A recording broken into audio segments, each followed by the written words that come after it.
Violin was all about turning up the volume. It was back in the big band era, and the sound of the traditional violin was overpowered by the horns and drums. Amplifying the violin changed everything. Suddenly, it wasn't just background sound. It was part of the show.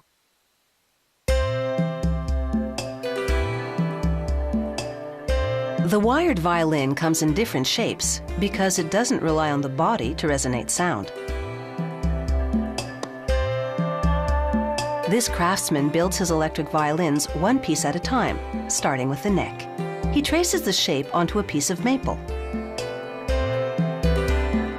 Then he outlines the top plate. He uses walnut for the lower bout or bottom part, as well as for the backbone of the violin.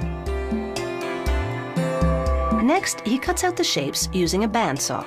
His goal here is to be very precise, because the closer he cuts to the outline, the less sanding he'll have to do later.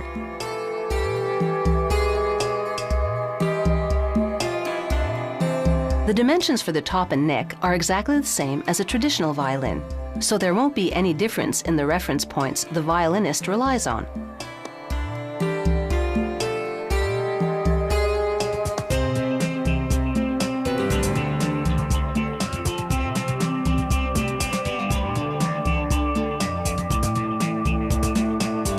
The lower bout is very stylized, and the head is more streamlined than a traditional violin.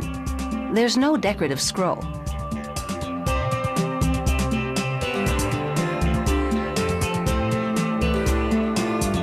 Next, he chisels out a cavity in the head of the violin to create the peg box.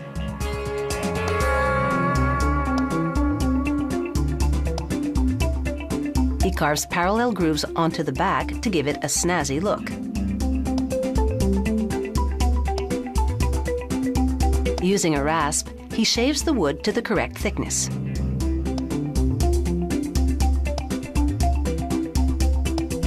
He drills holes for the tuning pegs into the side of the peg box, one for each of the 4 strings. He files down the grooves on the back a little more. Then he scrapes the rest of the neck to give it a final finish. Using a reamer, he tapers the peg holes. The ebony pegs have matching tapers so they fit snugly into the holes. He checks to make sure everything measures up. Now he brushes wood glue onto the neck section and presses the ebony fingerboard onto it. He wraps them with surgical tubing to hold them together while the glue dries.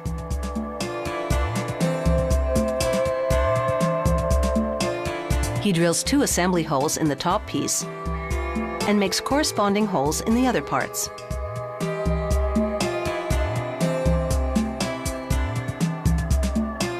He smooths the edges of the backbone with an oscillating sander. Then, using a high-speed router, he bevels the lower bout piece to give it a clean edge. He rubs teal-colored stain into the wood because loud colors seem appropriate for these high-volume instruments. A crystal has been glued into the violin's wooden bridge to generate electricity from the string's vibrations and create sound. He pulls the wire from the bridge through the backbone and then mounts the bout to the backbone. He bolts an ebony chin rest on top. Next, he attaches the neck to the rest of the assembly. He loops on the ebony tailpiece. He pulls a string from the tailpiece to a peg. The act of tightening the first string raises the bridge, which will be held in place only by tension. Now it's time to hook up the violin to the amplifier and let the music tell the rest of the story.